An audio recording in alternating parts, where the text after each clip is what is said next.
Bom dia a todos, bom dia a todas, sejam muito bem-vindos e bem-vindas a mais um ICL Mercado Investimentos. Bom dia para vocês que estão assistindo a gente também pela TV UFMA lá no Maranhão. Também sejam muito bem-vindos e bem-vindas ao nosso programa. Hoje é quinta-feira, dia de já tradicional entrevista, então a gente tem ICL Mercado Entrevista hoje com o Marcelo De Pieri. A gente vai falar aí sobre neoliberalismo e extrema-direita, um assunto bem importante aí nos nossos tempos atuais. E a gente também vai trazer alguns dados importantes que saíram nessa manhã, principalmente lá nos Estados Unidos, dados para os quais o mercado estava bem ansioso.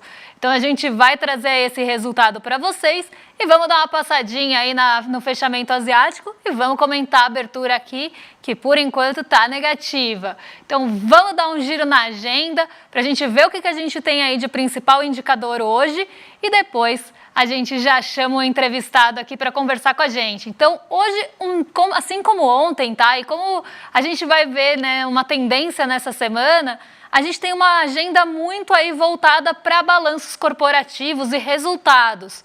Então, o que sai hoje aí? BNP Paribas na França, antes da abertura, Unilever lá no Reino Unido. Aqui no Brasil, a gente teve já o balanço da Klabin. Temos aí nos Estados Unidos Caterpillar, First Citizens Bank e International Paper. Temos também aí a Barclays no Reino Unido. Então, na manhã, antes da abertura, a agenda ficou bem permeada aí de indicadores de resultados corporativos. Mais para frente, já ao longo do dia, a gente teve alguns indicadores sendo divulgados ao longo da manhã aí nos países. Então, a gente teve divulgações na Alemanha importantes, até se puderem passar aí para o próximo ponto da agenda, para o pessoal aí. Tivemos indicadores importantes na Alemanha, então o índice de confianças ao consumidor já saiu por lá. Temos também o membro do Banco Central Europeu, a Isabel Schnabel, falando na abertura de uma conferência, também na Alemanha. O IPC-FIP de abril da terceira quadricemana também foi divulgado hoje no Brasil bem cedinho, 5 horas da manhã. E o INCC Mercado de abril também pela FGV às 8. Nessa esteira das 8 horas aqui no Brasil, pela FGV, a gente teve a sondagem da construção, então mostrando ali o sentimento da construção civil e a confiança do setor em abril, e o IPCS Capitais de abril da terceira quadricemana. O Banco Central da Turquia, às 8 horas, também já divulgou a decisão de política monetária. E a gente tem aí ao longo do dia também, mais perto se puderem passar aí para o pessoal de casa também acompanhar, a gente tem ao longo do dia os dados dos Estados Unidos, então ainda pela manhã, né, agora 9h30, e saiu agora há pouco, mas a gente já vai trazer para vocês. Então o que a gente vai trazer? PIB dos Estados Unidos do primeiro trimestre, dado aguardadíssimo aí, índice de preços de gastos com consumo pessoal e núcleo, aí também do primeiro trimestre. Hoje saiu o dado trimestral, amanhã sai o dado mensal. Tá? Esse dado é bem importante porque o Banco Central dos Estados Unidos acompanha bem de pertinho e a gente tem ali ele embasando normalmente as decisões de política monetária. E já adianto, tá? A gente tem alta aí nas expectativas dos juros por causa dele hoje. Departamento do Trabalho vai divulgar, na verdade já divulgou, pedidos de auxílio-desemprego, a gente vai trazer também porque o mercado de trabalho está muito no foco, e mais aí dirigentes falando no Banco Central Europeu em alguns eventos. Temos fluxo cambial semanal divulgado pelo Banco Central às 2h30 aqui no Brasil, e aí a gente volta para os balanços corporativos que vão sair ao longo do fechamento, né? Na verdade, depois do fechamento. Então vamos colocar aí na tela para ver o que a gente espera hoje. Aqui no Brasil, Cielo e Multiplan. Nos Estados Unidos começam a divulgação das empresas de tecnologia. Na verdade, já começou porque a Meta divulgou o resultado ontem e foi um resultado aí que desagradou bastante. Quem divulga hoje? Alphabet, Intel e Microsoft. Então a gente tem esses muito no radar do mercado. E a American Airlines também divulga seu resultado depois do fechamento. E a gente tem duas reuniões bem importantes que vão acontecer ao longo do dia. A reunião do CMN aqui no Brasil e uma Assembleia Geral da Petrobras. Então essa reunião, né, essa Assembleia da Petrobras está muito no radar aí por conta da questão dos dividendos. Então, hoje uma agenda bem recheada de resultados e balanços corporativos, mas a gente tem muitos dados lá nos Estados Unidos importantes saindo hoje e a gente vai passar por eles aí antes da abertura. Agora a gente vai chamar o convidado do nosso ICL Mercado Entrevista hoje, o Marcelo De Pieri já está aí com a gente. Bom dia, Marcelo, seja muito bem-vindo aí ao nosso programa. Olá, Débora, bom dia. Bom dia a todos que estão nos assistindo aqui no ICL. A gente vai conversar com o Marcelo aí sobre neoliberalismo e extrema-direita aqui no Brasil. Então, Marcelo, a extrema-direita é uma realidade em âmbito global. E quais os principais fatores que explicam essa ascensão aí, esse fenômeno político? Débora, você já colocou, e é isso mesmo, a ascensão da extrema-direita é um fenômeno em âmbito global. E esse fenômeno ele está relacionado a uma série de fatores, tá? Mas aqui eu vou dar destaque para um fator econômico, que ele está bastante ligado à crise do neoliberalismo. O neoliberalismo ele já está como modelo principal de desenvolvimento das economias capitalistas há mais de 40 anos, tá? E os resultados desse tipo de modelo que foram aplicados em diversos países, já alertados inclusive por organismos internacionais como o FMI, o Banco Mundial, estão relacionados a um baixo crescimento econômico, a taxas de desemprego altas, aumento da miséria, da pobreza, da extrema pobreza. Então, há uma série de coisas, de fatores, que levam ali a um descontentamento muito grande das populações em relação a esse modelo de desenvolvimento, né? O que a gente pode colocar é que, além disso, os problemas econômicos e sociais vindos do neoliberalismo, eles causam problemas também no campo de como as pessoas se sentem, né? Então, a gente vê números de aumentos de doenças psicossomáticas, o aumento exponencial de utilização de remédios antidepressivos. Isso tudo é um sintoma do neoliberalismo, né? Então, é um sintoma claro de que há uma sociedade em que privilegia muito mais a livre concorrência de uma maneira bastante aprofundada, que incentiva a competição entre os indivíduos a todo custo, em detrimento de outras coisas, como a solidariedade, o lazer, cultura e uma educação mais libertadora, tá? E quando há um descontentamento massivo, né, conforma-se na sociedade algo de mudança, com anseio de mudança. Mas nesse caso, a mudança está em um ambiente com inúmeras pessoas ali ressentidas por algum motivo, por não alcançarem esse ideal de desenvolvimento neoliberal. Isso acaba se tornando um prato cheio para ideologias fascistas, né, que ganhem as massas, né, a partir desse descontentamento. E o mais contraditório e interessante é que esse descontentamento ele não foi canalizado contra o neoliberalismo. Tá? Pelo contrário, ele foi canalizado em um sentimento de antipolítica, de que a intervenção do Estado ela atrapalha o desenvolvimento individual e, para muitos na sociedade, o principal confronto social é entre indivíduos e Estado, e não, por exemplo, entre classes antagônicas ou coisa do tipo. E, Débora, isso é algo comum, tá, em diversos países. E pensando aí no nosso caso de Brasil, tá, Marcelo? Como você vê essa crise do neoliberalismo e até essa canalização desse descontentamento auxiliando a produzir essa ascensão da extrema-direita aqui no nosso país? É importante que você tocou nesse ponto, Débora, porque a partir dele é, eu posso falar um pouquinho de um tema que muitas vezes é esquecido quando é tratado, quando a gente fala desse ponto.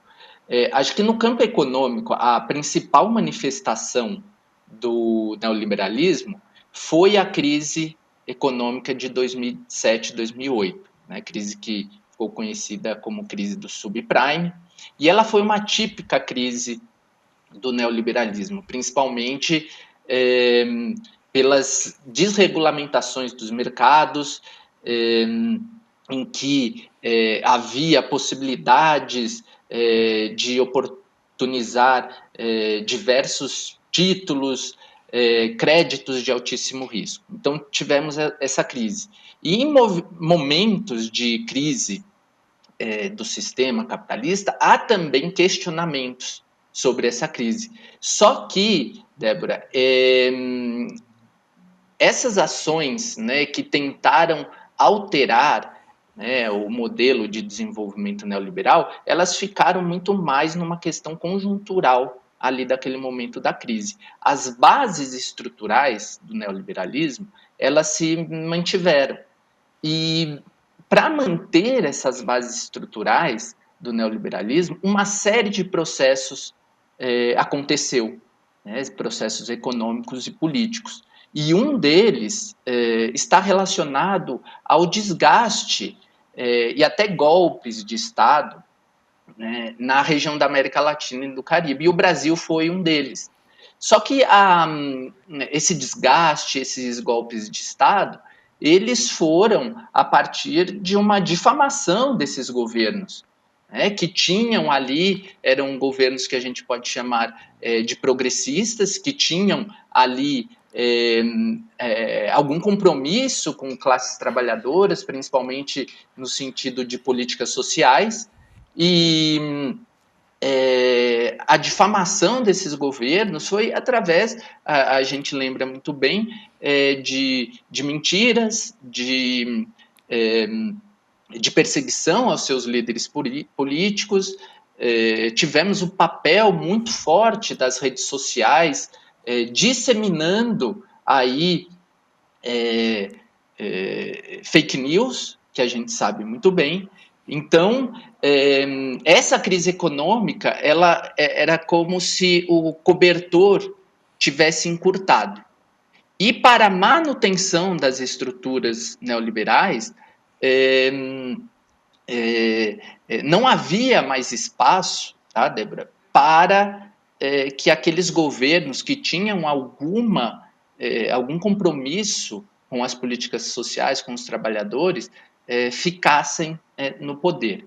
Então, a partir daquele momento, muitas ideias ali começaram a surgir. E no Brasil também não foi diferente. Esse sentimento de antipolítica, uma classe que já estava bastante machucada há muito tempo, se soma aí também a classe média, né, que tem aí um grande descontentamento durante os governos do PT, que fez com que as classes E e D conseguissem subir e alcançar níveis de consumo, ocupassem os mesmos espaços dessa classe média. Isso trouxe ali um certo descontentamento para essa classe média, que não necessariamente ela caiu de padrão, né? Ela só viu chegar pessoas que não chegavam antes próximas dela e viu as classes mais altas se distanciarem.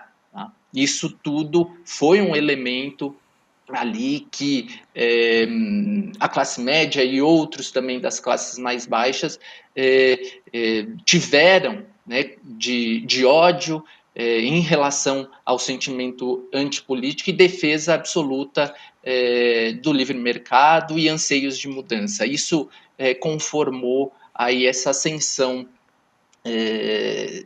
dessa extrema-direita no Brasil, tá, Débora?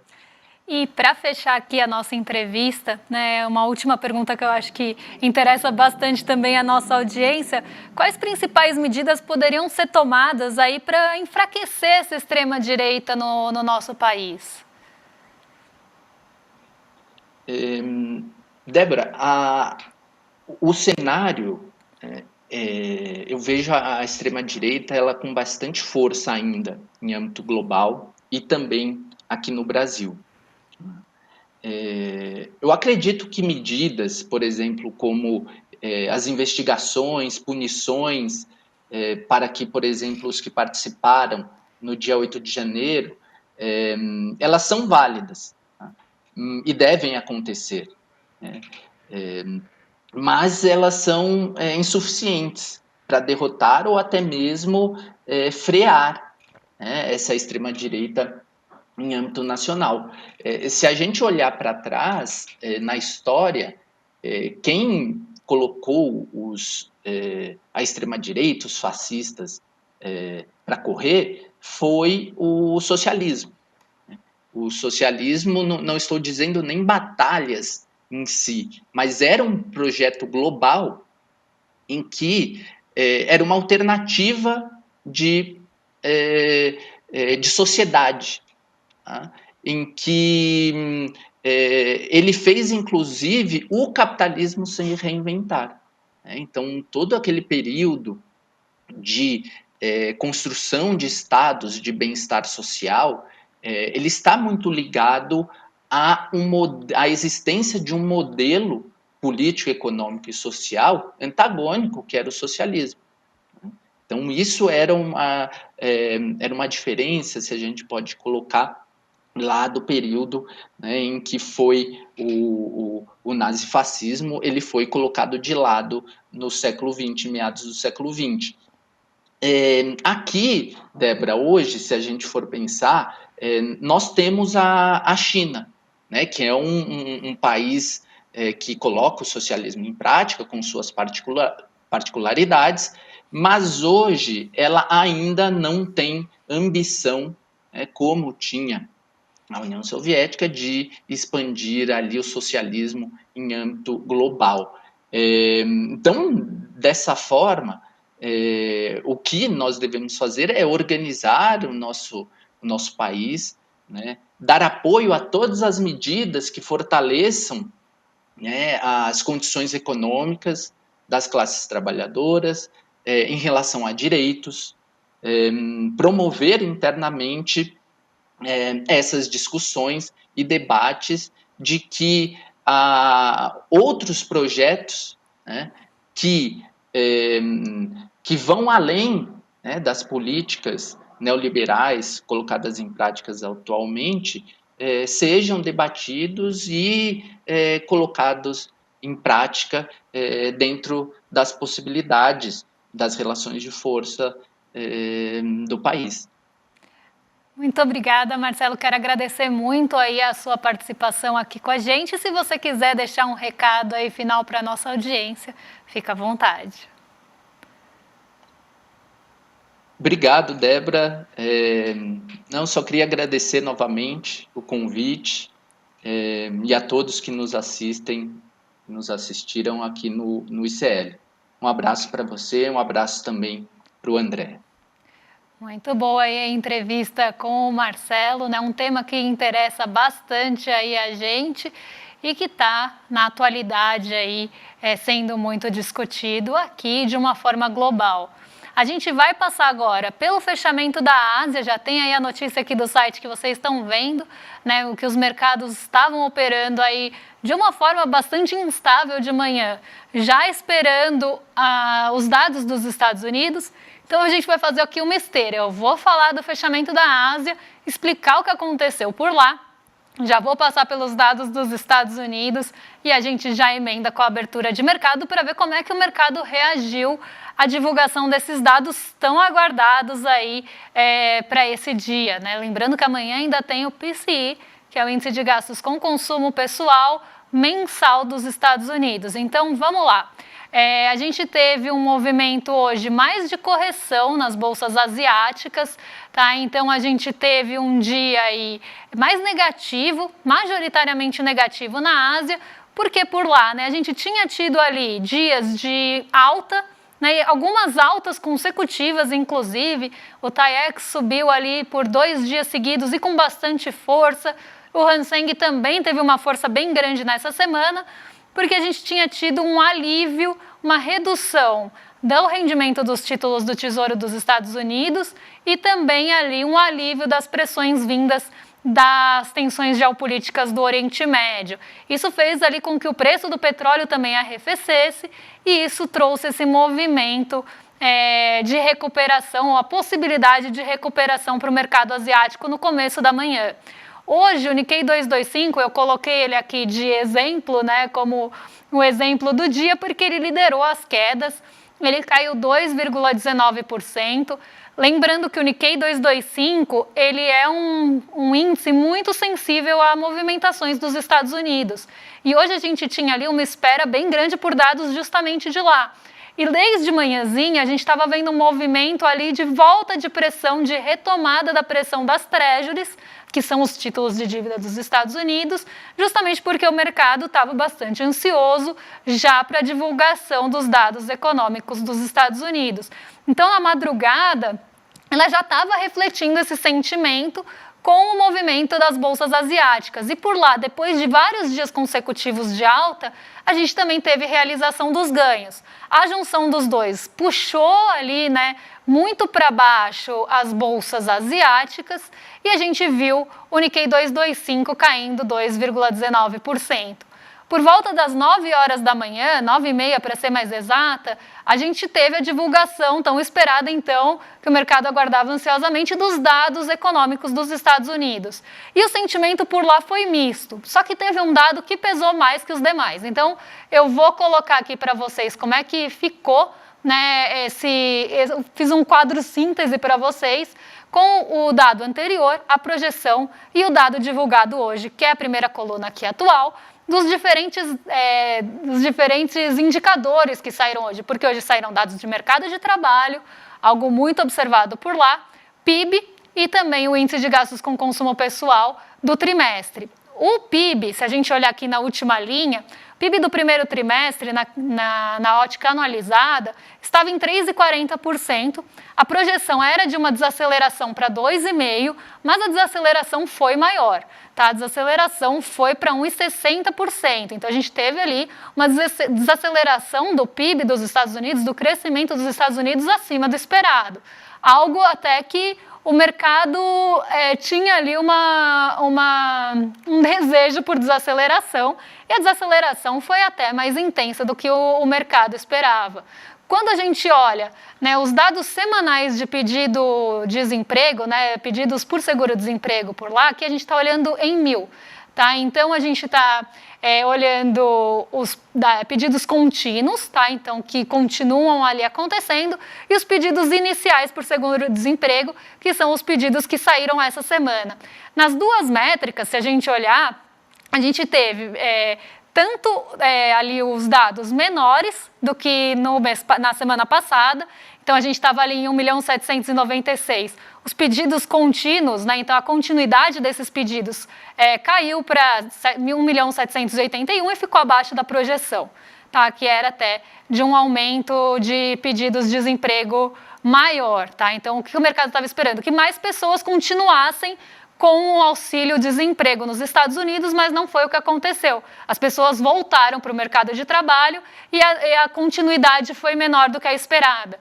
Os pedidos iniciais aconteceu o mesmo, então 212.000 eram os pedidos iniciais da semana passada. O mercado acreditava que mais pessoas iam pedir novos, né, seguros-desemprego, então novos pedidos iam acontecer, subindo ali para 214.000, só que não foi o que aconteceu.